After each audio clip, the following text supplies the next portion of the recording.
नमस्कार दोस्तों, मैं रितु गर्ग स्वागत करती हूँ आपका अपने YouTube चैनल में। दोस्तों, आप सबको पता है कल 10 सितंबर है और 10 सितंबर से लेके 25 सितंबर तक श्राद्ध शुरू हो रहे हैं, मतलब हमारे पितृपक्ष शुरू हो रहे हैं। सबसे पहले तो मैं आपको बता देती हूँ, मैं कोई ज्योतिषी नहीं हूँ, मैं कोई एस्ट्रोलॉजर नहीं हूँ।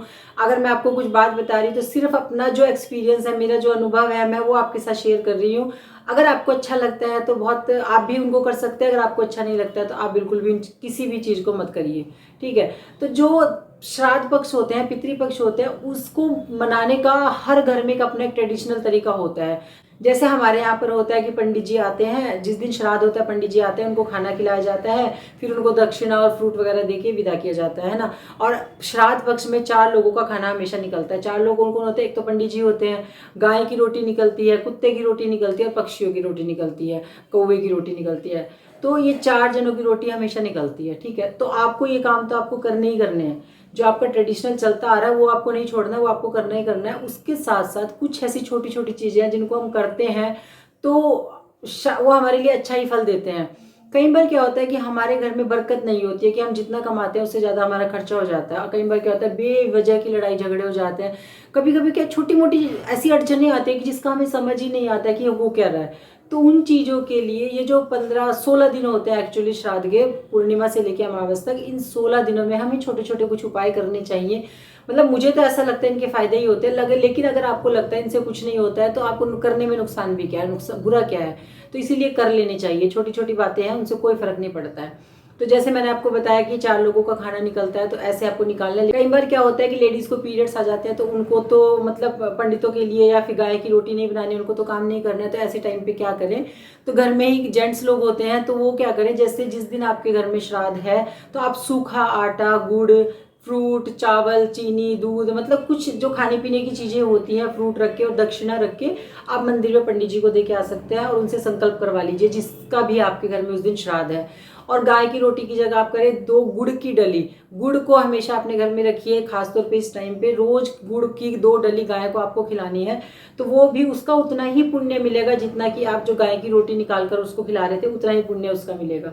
और मैं तो कहती हूँ कि जिस दिन श्राद्ध है उस दिन ही नहीं बल्कि पूर्णिमा से लेकर अमावस तक रोज आप गाय को 2 डली गुड़ की जरूर खिलाइए। उससे आपको पता चलेगा कि आपको खुद महसूस होगा कि नहीं, मेरे घर में बरकत बढ़ रही है।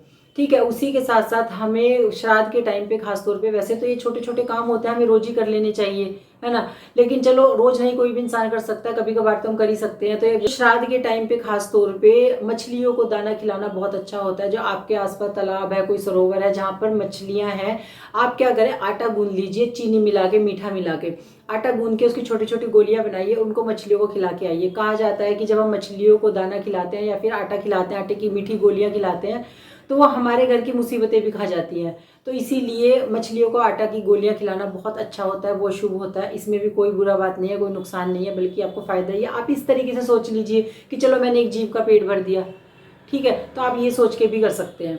उसके बाद हमें श्राद्ध के टाइम पे छोटे मोटे कुछ दान भी कर लेने चाहिए जो हमारे लिए बहुत अच्छे होते हैं। सबसे पहले होता है अन्न दान। हमें अनाज का दान करना चाहिए। चलो मान लेते हैं कि आप अनाज का दान नहीं कर सकते रोज, लेकिन एक बिस्किट का पैकेट तो रोज दान कर सकते हैं। जब भी आप घर से निकलते हैं अपने काम के लिए, अपने ऑफिस के लिए, कहीं भी एक 5 रुपए का बिस्किट का पैकेट अपनी जेब में रख के लेके जाएं और जो भी आपको मिलता है आप उसको दे दीजिए। अगर आप चलो बिस्किट भी नहीं लेके जाते हैं, भूल जाते हैं, तो रास्ते में कोई फ्रूट वाला अगर मिलता है, आपको केले मिल जाते हैं, तो आप केले खरीद लीजिए और एक एक केला दान कर दीजिए। तो ये आपका अन्नदान हो जाएगा, ये बहुत अच्छा होता है। उसके बाद हम बात करते हैं तो श्राद्ध के टाइम पे चप्पल और जूते दान करना बहुत अच्छा माना जाता है। और श्राद्ध के टाइम पे छतरी दान करना बहुत अच्छा माना जाता है। नमक का दान करना बहुत अच्छा माना जाता है, तो आप नमक का दान कर सकते हैं। नमक की छोटी छोटी पैकेट आते हैं नमक के, वो मैं भी हमेशा मंगा के रखती हूँ। तो आप क्या करें, एक पैकेट नमक का अपने साथ ले लिया और जब भी कभी कोई जरूरतमंद दिखता है तो आप उसको दे दीजिए। तो आप नमक का इस तरीके से दान कर सकते हैं। ठीक है, और उसके बाद घी का दान करना, देसी घी का दान करना बहुत अच्छा है। गुड़ का दान करना बहुत अच्छा है। जैसे मैंने आपको बताया, गाय को आप गुड़ खिला सकते हैं, फिर किसी जरूरतमंद को भी दे सकते हैं। और ये चीजें ना आपको जरूरी नहीं कि बाहर जाके दान करके आने, अगर आपके घर में कोई काम करने के लिए आते हैं आप उनको भी रोज किसी न किसी रूप में कुछ ना कुछ दे सकते हैं। उसके बाद हम बात करें तो काले तिल का दान करना बहुत अच्छा माना जाता है। आपको पता है कि पितृपक्ष में हमेशा काले तिल से ही पूजा की जाती है, तो काले तिल का दान करना भी बहुत अच्छा माना जाता है। कपड़ों का दान करना बहुत अच्छा माना जाता है। अब वस्त्र दान करना हो सकता है हर कोई नहीं कर सकता, लेकिन हम एक रुमाल तो दान कर सकते हैं। एक रुमाल ही आप किसी को दान में दे दीजिए, वो भी आपका एक वस्त्र दान में ही काउंट होगा। अगर हम किसी गमले में एक पौधा लगाकर मंदिर में या कहीं पे भी दान में रख के आते हैं तो वो भी हमारा एक बहुत बड़ा दान होता है। खास तौर पे पितृपक्ष में अगर आप एक गमले में कोई पौधा लगा के आप मंदिर में रखाइए तो वो भी आपके लिए बहुत अच्छा होता है। तो ये छोटे छोटे उपाय हैं, मुझे ऐसा लगता है कि इनको करने में कोई नुकसान नहीं है। आप इन चीज़ों पे विश्वास करें या ना करें, तो आप ये सोच के कर लीजिए कि चलो फ़ायदा नहीं है तो नुकसान भी कुछ नहीं है, ठीक है। और इन चीज़ों में ऐसा नहीं है कि बहुत ज़्यादा पैसे भी आपके लगने वाले हैं। ये ऐसी ऐसी चीज़ें हैं, मैं कहती हूँ कि 5 रुपये का एक बिस्किट का पैकेट तो हर इंसान खरीद सकता है, हर कोई खरीद सकता है, ठीक है।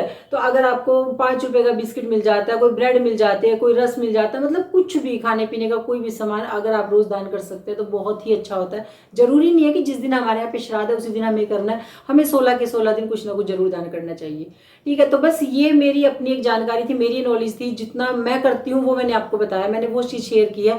इनमें से कुछ भी आपको अच्छा लगता है तो आप उसको जरूर करें। उसका मतलब मुझे ऐसा लगता है कि मेरा तो ये विश्वास है कि हमें इनका बहुत ही पॉजिटिव रिजल्ट आता है और अपने घर में आपको देखने को भी मिलेगा, बिल्कुल देखने को मिलेगा। तो बस ये मेरी आज जो मुझे नॉलेज थी मैंने आपके साथ शेयर की। अगर आपको वीडियो अच्छा लगा हो तो वीडियो को लाइक करें, चैनल को सब्सक्राइब करें, बेल आइकन जरूर दबाइए जिससे कि मेरी आने वाली वीडियो का नोटिफिकेशन आपको मिल जाए। और मैं तो भगवान से यही प्रार्थना करूंगी कि सबके घर में बरकत हो और सब बहुत खुश रहें। Thank you so much.